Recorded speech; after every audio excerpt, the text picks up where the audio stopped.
what if instead of competitors, we had partners?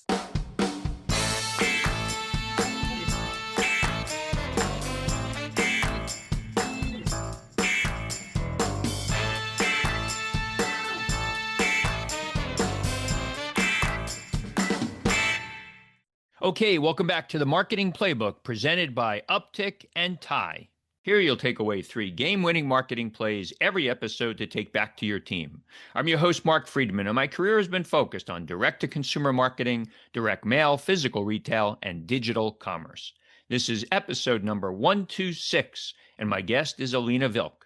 Elina has held roles at Yahoo, Visa, PayPal, and Facebook, where she's honed her digital and marketing skills. Listen for her story about selling candy on street corners in San Francisco. She was a budding entrepreneur and marketer in the making. Today, she's the president and chief business officer at David's Bridal. In this role, she's helping to expand the company into much more than a wedding dress seller, helping their customers prepare for one of the most important days of their lives and to pave the way for a lifetime relationship with those customers. Enjoy the show. Before we get started, a quick thank you as always to Max Branstetter of the Wow Business Growth Podcast for producing this episode. You can reach him at max@maxpodcasting.com to help bring your podcast to life. Let's open the playbook. Ready, break. Well, hello everyone. Thank you for joining the Marketing Playbook Podcast. Today I'm joined by Elina Vilk. Elina serves as the president and chief business officer of David's Bridal. She's a forward-thinking business leader who joined the David's team in 2024, previously of Hootsuite, Meta, PayPal, and Visa, to lead their newly launched tech and media platform, Pearl Media Network. Elina plays an integral role in David Bridal's strategic initiatives, including the launch of the Pearl Media Network and the acquisition of Love Stories TV in December 2024. She's tasked with expanding Pearl's vendor service and the creation of a media network and marketplace to help grow businesses. Elina comes to David's Bridal from Hootsuite, where she was CMO. She brings more than 2 decades of experience leading high-functioning talent. As a trailblazer in marketing and sales strategy for the world's foremost brands, and as a digital innovator at the forefront of technology, she firmly believes in the power of customer centricity as the driver to every organization. Elina, welcome to the show. Thanks, Mark. Good to be here. Really appreciate you joining. I know you're busy. This is still a newish role for you, and I know there's lots of demands on your time. So thanks for doing this. We always start the show getting the guest's first story, kind of their upbringing, whether or not there might have been some things along the way that would have suggested that your career would take the shape that it's done so.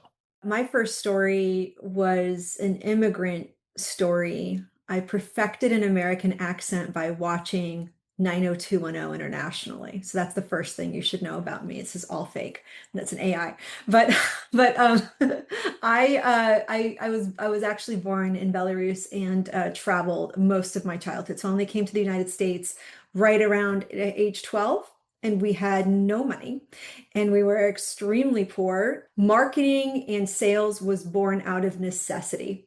Discovered later I had a talent for it. When I was in middle school, we had a competition. You could go to Great America, which was the theme park near where I lived back near San Francisco. Back then, it doesn't exist anymore. I think it closed down. But I was an adrenaline junkie. You could go there in 2 ways. You could pay for it, and it's a subsidized fee that all the kids could pay for it for their 8th grade graduation trip. I knew that wasn't going to happen, right? Or you could win the candy drive competition, where the school would basically get your ticket for free. So I knew I really wanted to go on this trip. All my friends were going, and so I was very, very motivated. And so I had to sell a lot of candy. And so a lot of my friends that sold candy, the first thing I did is I went to them and I said, well, hey, you sold a lot of candy last year. How'd you do it? Well, they had these networks of parents that they would just give them the candy and the parents would sell it on their behalf. So I'm like, I didn't have a network, right? I don't have the parachute, no network. So I was like, all right, how do I sell this candy? Well, I had to take 2 buses to get to school. And I noticed that on the buses, I mean, you were like a can of sardines, like really like just jammed into these 2 different buses around the city of San Francisco. I noticed that when there was the big stop on 14th and Geary, and folks from San Francisco know what I'm talking about at 5:30 in the evening, that big stop at that time was like really high traffic zone. I was like, God, there's a lot of people there. I bet if I set something up there and tried to sell it, I could probably sell a lot of candy. So I just, I didn't have a table. I had no resources. I just had myself and like a little case of candy and a little sign that I just, jiggered up myself with crayons and markers and sold out of everything I had in like 10 minutes. I was like, ooh, I wonder if there's more spots like this. So I started just taking transit around the city and mapping different high spot zones, high traffic zones. But I'm like, I can't be everywhere. It's like I noticed the pattern where it's like there's high traffic zones, but they're all kind of at the same time, like between 5 and 6. I can only be at like 2 spots at a time. So how do I do this? I just scale myself, right? So I recruited other kids. And I'm like, let's do this as a team. I'll give you my cut of sales. Like we'll figure out like some sort of an arrangement. And I got a bunch of other kids to do it. And so we basically built this out. And as a team, it was the highest selling year of all time in terms of candy. Won the competition, got to go on the game. And I'm like, can this be a career? Is there something here? There's this, can this be can this be a thing that I do? But my parents being immigrants basically told me I had two choices. I could be a doctor. I was scared of blood, so that wasn't going to happen, or a lawyer. And so, and so I was like, all right, I think there might be something else. So I went into business, finance, and marketing, and those were my majors coming into school. So that's really how I got started and where my love for it was. There's a high when you sell out, right? There's a high there. Great story. That's kind of the lemonade stand for kids on steroids. That's great.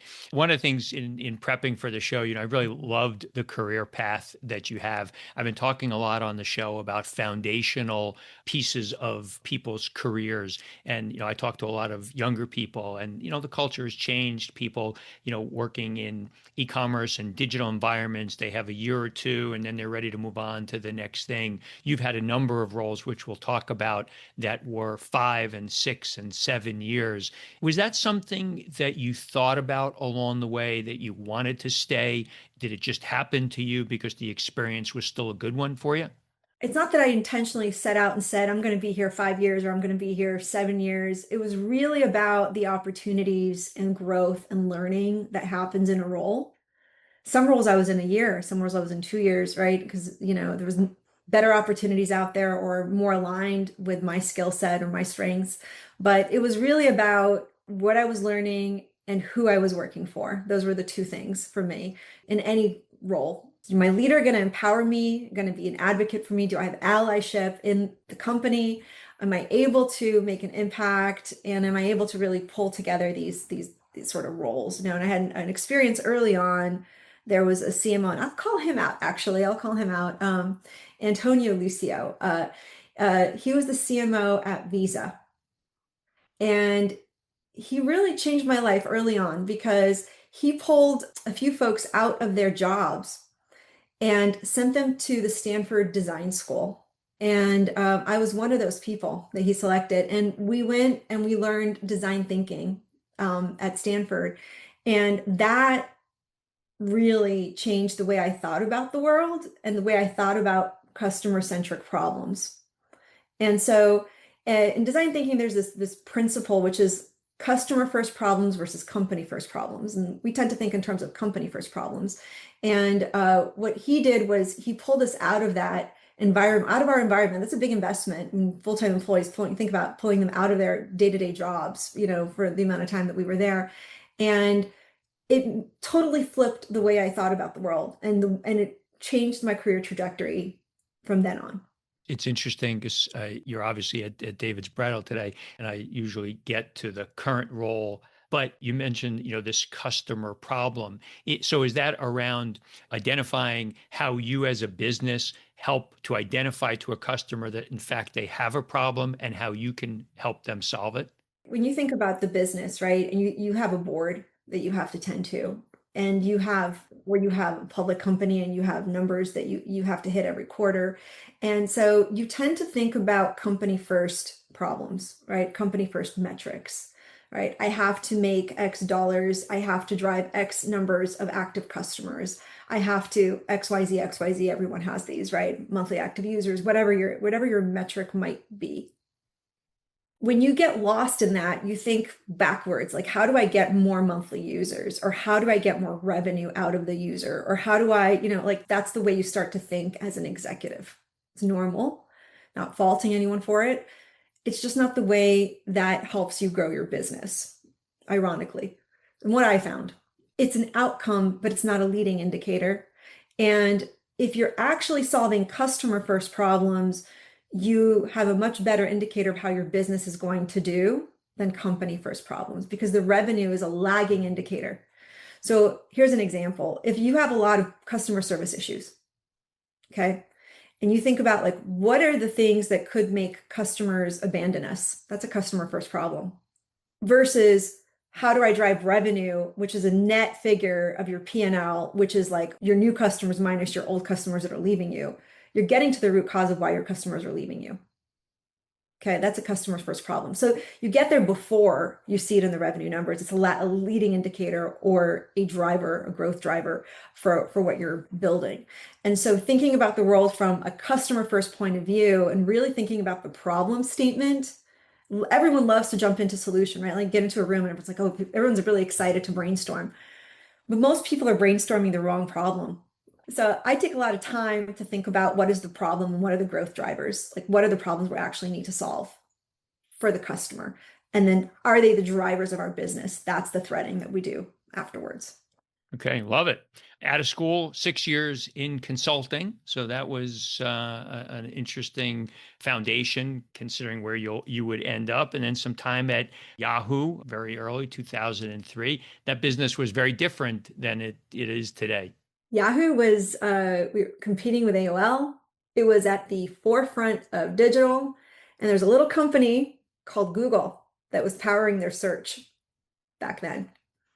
So I worked for Classified Ventures, which got acquired. Part of it got acquired by Yahoo, and it's interesting because we were solving problems very similar to the way we're thinking about AI today.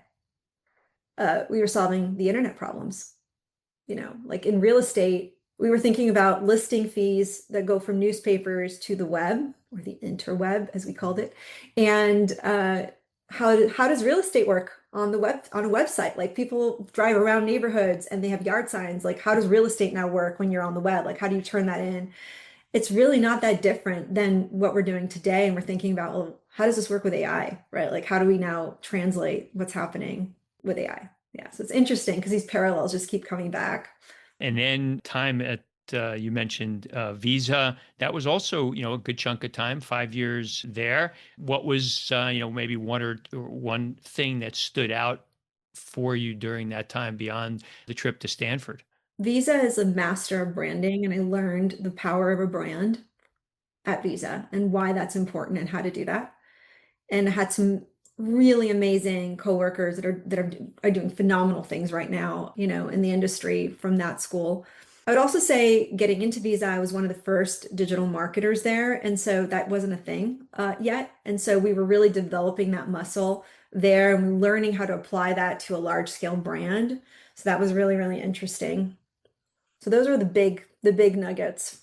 One of the things that's, also consistent for the most part, you've worked in pretty large companies throughout your career. Also a choice. And, have you wondered what it would have been like to be in some smaller companies? Yeah, I mean, I took some jobs later in life in smaller organizations.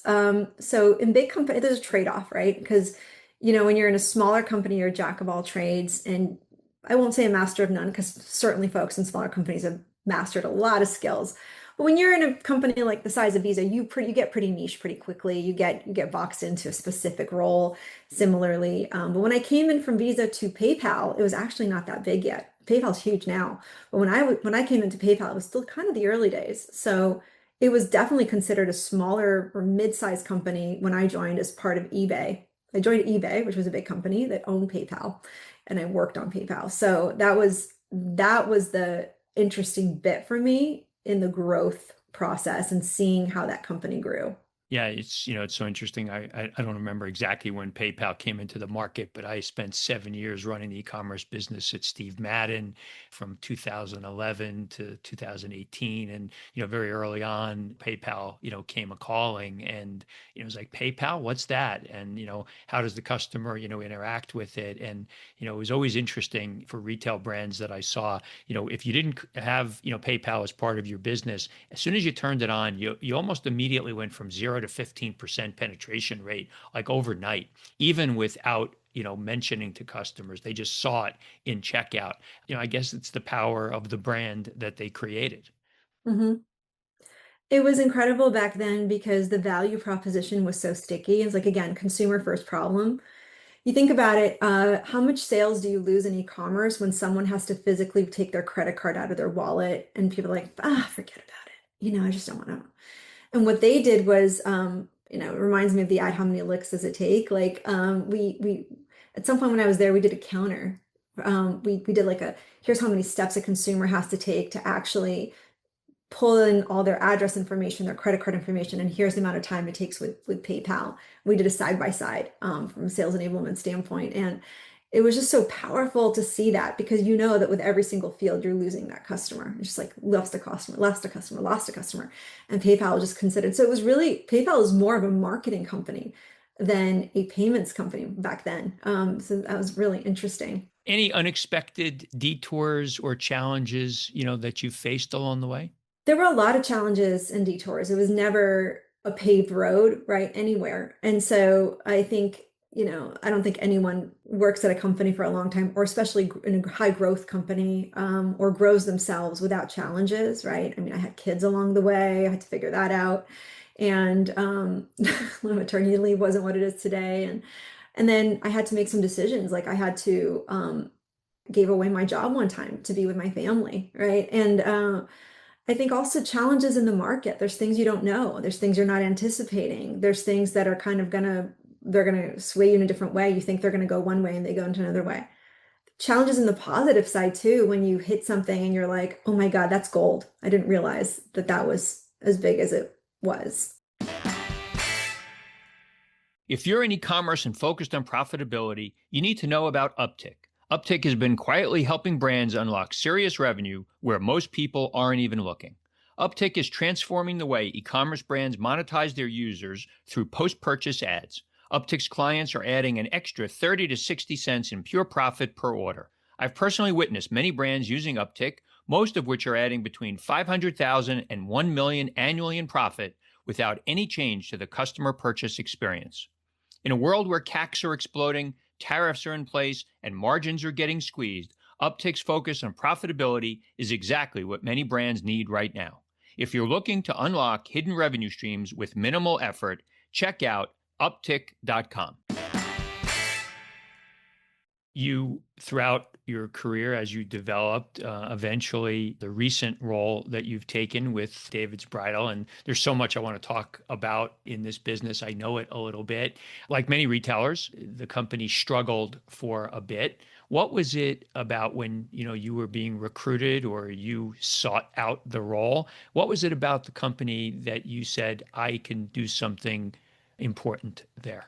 Well, a really good friend of mine had worked at David's Bridal for a decade previously, and she knew that they were looking for this role and told me about the role, and then connected me with the now CEO, then President Kelly Cook. And her vision for where she wanted to take the company was so radically different than where the brand was. It was very inspirational to me. And what they were trying to achieve, I had a vision for how to do it immediately because what they were doing was interesting in the way that what I recognized in David's Bridal isn't that it was a dress company, a 75-year-old dress company.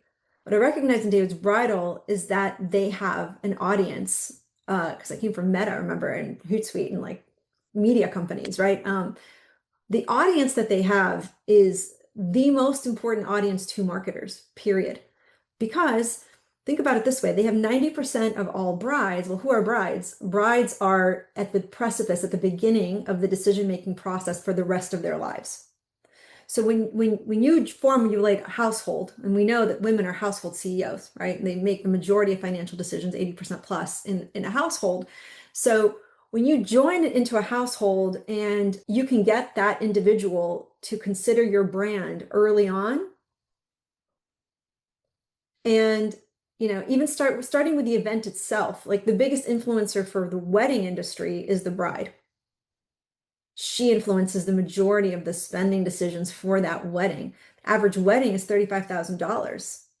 That's 30x the average of a dress, right? So if you start to think about that, and you start to think about it not in terms of what are the company problems, how do I sell more dresses, right? Well, what is the customer problem? Then you start to think about it from a totally different perspective, right? Which is, okay, she's having to make literally 300 decisions right now.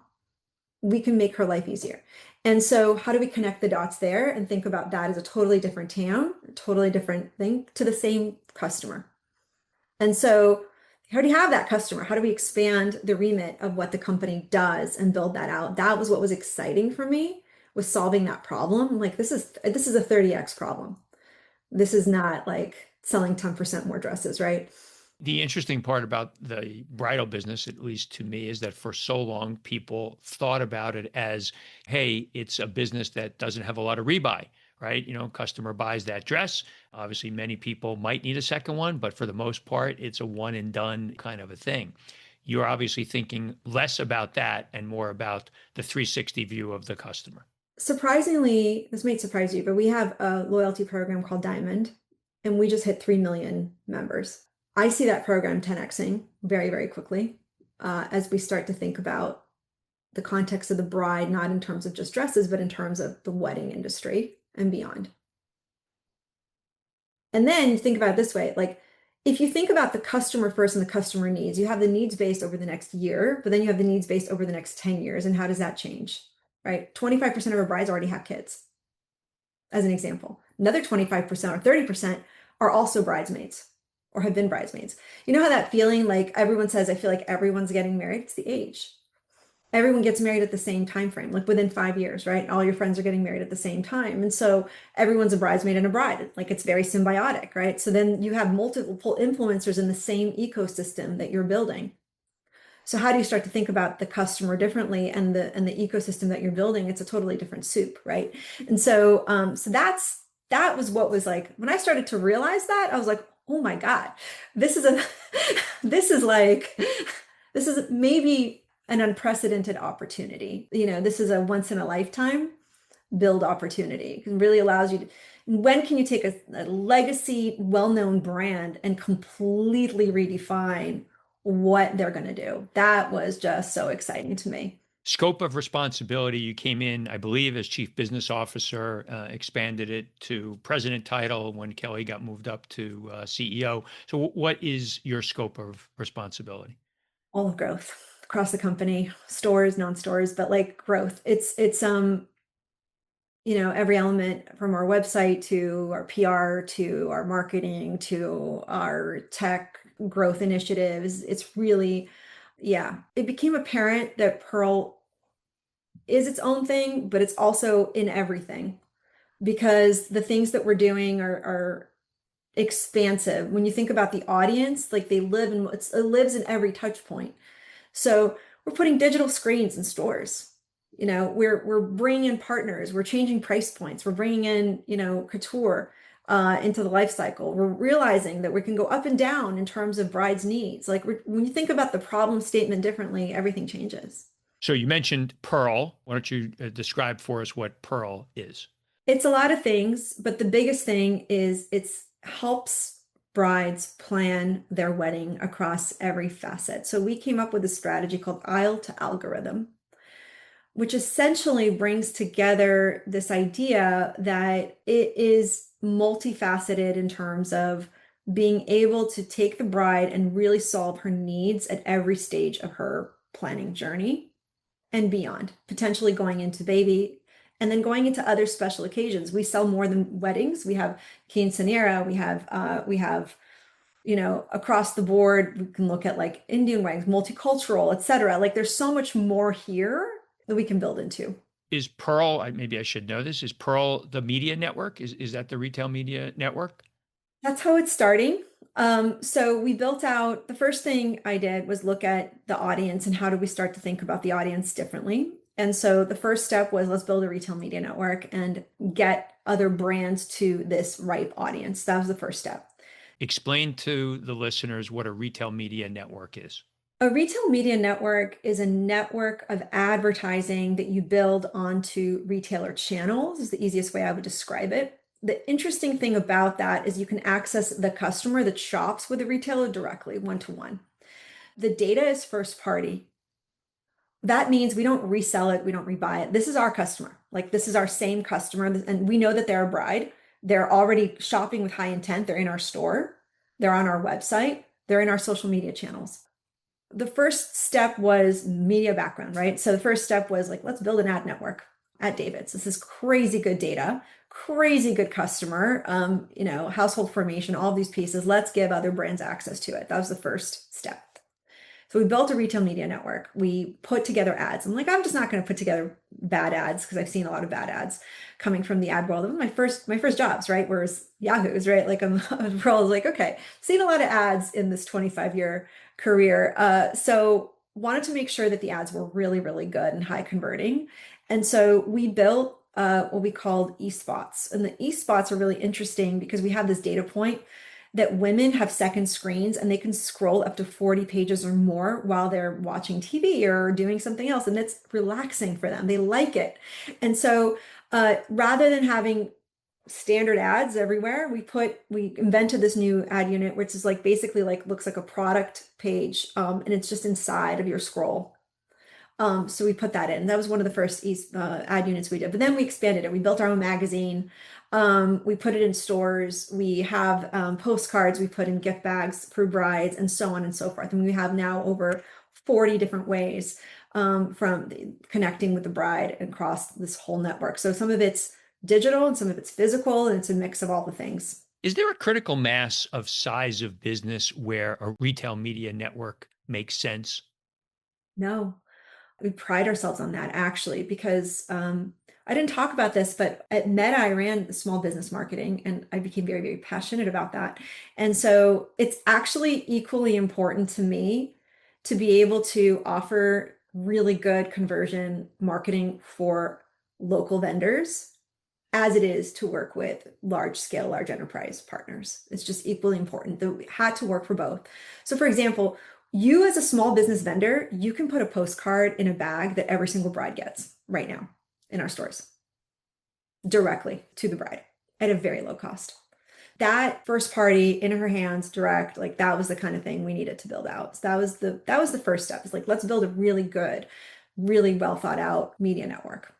We acquired Love Stories TV because they were the best in building out content and social. Bride likes to do a lot of inspiration before. I mean, she'll spend 48 hours on social planning her wedding, looking at inspiration in a week.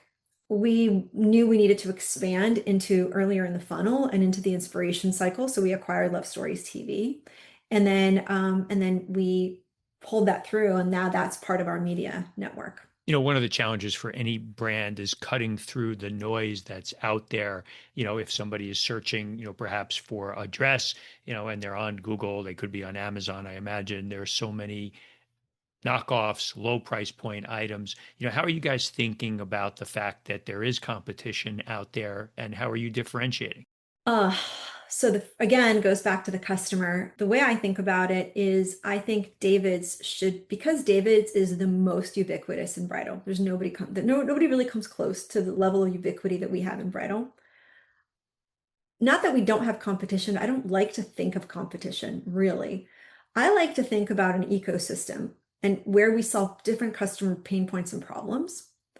Which brings me to the point number two, what I started, not me specifically, but the whole team we started, which is the marketplace.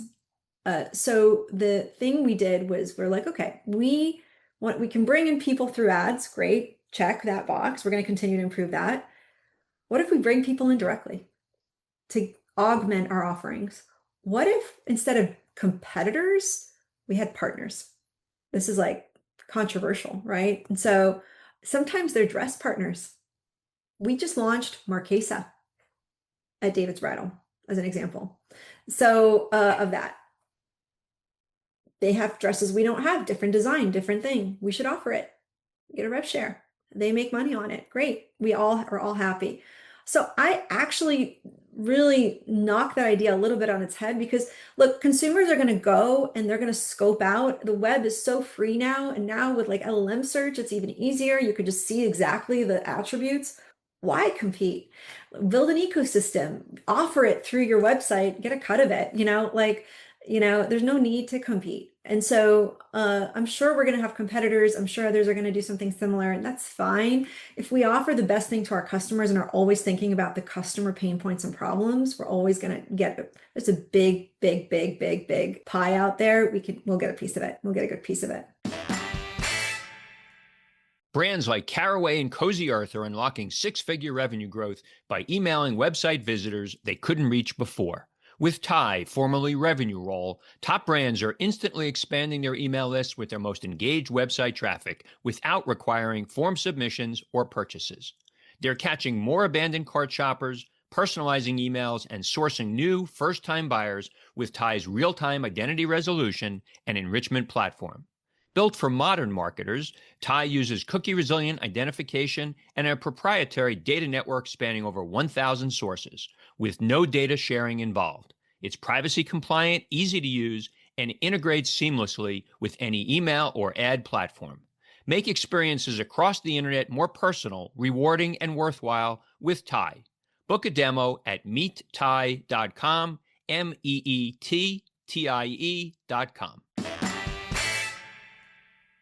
One of the challenges for any business is customer acquisition.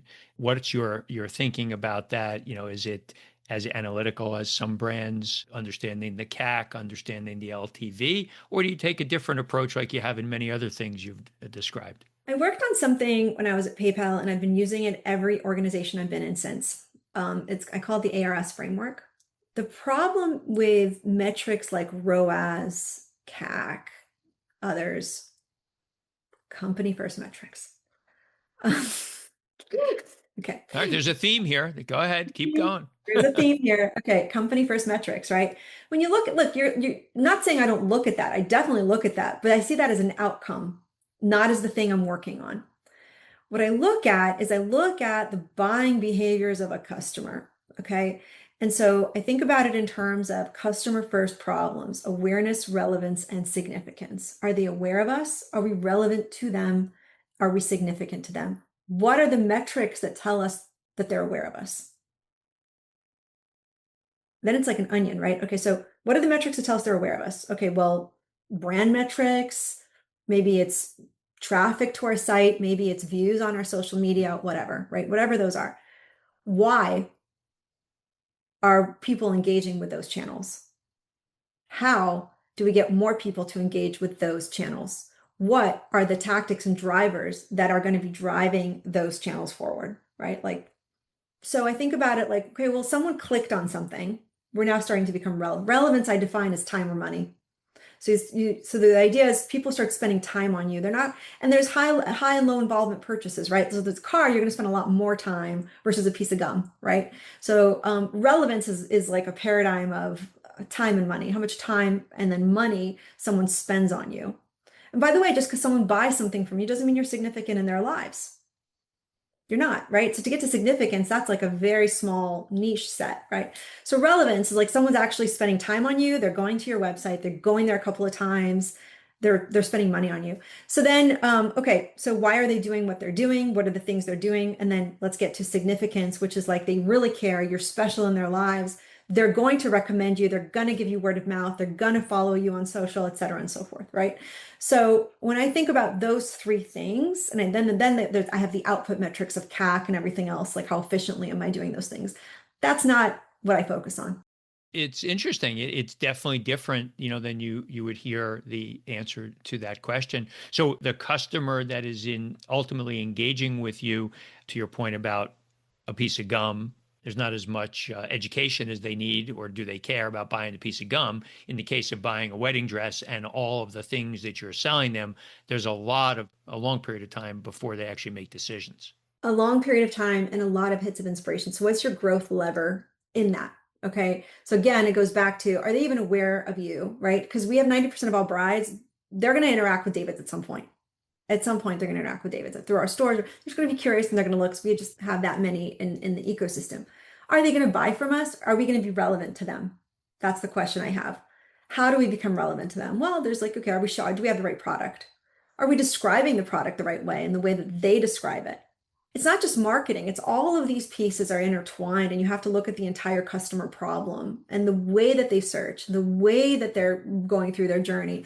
That's what differentiates a company, in my view, in terms of excellent marketing or not, right? It's not like a big campaign that you do necessarily. Maybe it is, but it's the things you do every day and the way you think about your, we look at reviews every day. It's an example. We look at the bad ones, we look at the good ones. How are we doing? What are we doing differently? We talk to customers. I try to talk to a customer at least once a week, if possible. And, we do a lot of testing before anything happens. And so there's a lot of that happening in the design thinking world. It's called prototyping, right? Like a new idea, you prototype it, you talk to customers. You might be in love with your own ideal. How many times have you launched something because you're in love with your own idea, right? So, yeah. That's why we have testing. We let customers, we were just talking about this for somebody today. I certainly had a point of view about something that was going to work one way, and it absolutely didn't. The customer voted, a different way. Let's wrap up. One last question. You can't do a show like this, without talking about AI, at least briefly. How is AI playing a role in some of the work that you guys are doing at David's Bridal? It's huge. We're going to come out with something really, really special soon. So I won't talk about it yet, but that's been really, really exciting in terms of planning the planning journey and looking at an AI for your planning journey.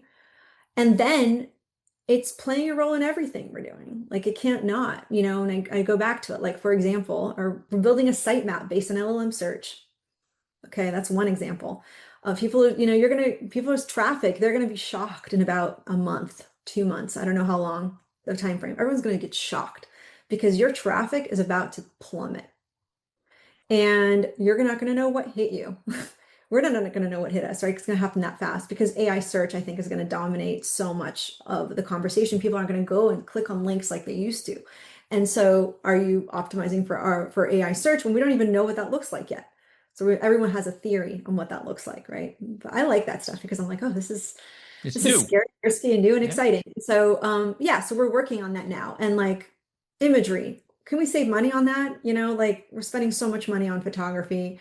There's a lot. I mean, every aspect of it, merchandising, product selection, all of it. Like we're looking at AI and all the different facets it can do. We're looking at building our own in terms of like helping and solving a problem, but we're also looking at it in terms of how does it help our existing workflows? That's great. Good story, great career, and the work that you guys are doing. I know Kelly's been there a while. We did have an opportunity to connect a number of years ago. I've watched the ebbs and flows of the business. So good stuff. All right, we're down to a 2-minute drill, 7 questions, one word answer. Are you ready? I'm ready. Okay, a brand that you admire or that inspires you. Zara. Favorite app on your phone. Oh, a new one called Yuka. What is Yuka? It tells you, like, it scans the back of, products in a grocery store and tells you if they're good or bad for you. Ah, okay, interesting. Last website other than Amazon that you shopped from. Chewy, Something that you're not good at but wish that you were. organization. Charitable organization that you're passionate about. Barrier Island Strong. I live in Florida, and we got hit pretty hard last year with a hurricane. Barrier Island Strong is a good one. Okay. If you had one superpower, what would it be? I've actually thought about this one a lot. This is like a very big thing with my family. So I would have the ability to fly. Fly. I don't know why I thought you were going to say fly, but yeah, we hear that one a The lot. world like above. Yeah, absolutely. Especially when you're in traffic. Yeah. Other than family, what's your most prized possession? Oh, my ring that I'm wearing right now from my grandmother Yeah, very nice. Alina, where can people reach out to you on social media if they're interested in doing so? on LinkedIn. Okay. Hey, this is great. We'll be looking forward to seeing what you guys come up with to leverage AI that you mentioned. Continued good success. And I really appreciate you doing this with me. Oh, this was fun. Thanks, Mark. That's it. Today's game ball goes to Elina Vilk for coming on the Marketing Playbook. To me, today's 3 game-winning marketing plays were as follows. Number 1, build and nurture a network. Elina described her childhood business selling candy on the street corner. She realized that she could only be in so many places at the same time, so in order to grow, she needed to add people to the business, to cover more territory. To grow your career, leverage your network, help those in need, and don't be afraid to ask for help when you need it. Also, if thinking about this through the customer lens, your best customers can help you spread the word about your business. Empower your customers to help you grow. And number 2, Elina spoke about company first problems versus customer first problems. This is such a smart and sometimes obvious approach, but many companies don't do it. We want to drive revenue, but as Elina noted, that's a trailing indicator of either strength or weakness in your business. She mentioned customer service issues. If your customers are telling you that they have issues, perhaps it's taking longer to get their order than you told them. Well, if you disappoint long enough, you'll find that customers will abandon you and your revenues will decline. Customer service issues are those leading indicators to a potential issue down the road. And number 3, we all come to a point in our career where we consider making a career move. One way to help determine if it's the right move is for you to answer the following question. Where will you be better off in 3 years? Sometimes you must take a step back, but if you believe you'll advance down the road, then it's the right move for you. As Elina mentioned, in her new roles, she was looking for an opportunity for growth and learning, and she wanted to work for people that would advocate and empower her. Thank you, Playbook marketers, for listening to another episode. If you want to check out more pages of the Marketing Playbook, make sure to subscribe on your favorite podcast spot and leave us a 5-star review on Apple Podcasts. Until next time, the devil is in the details.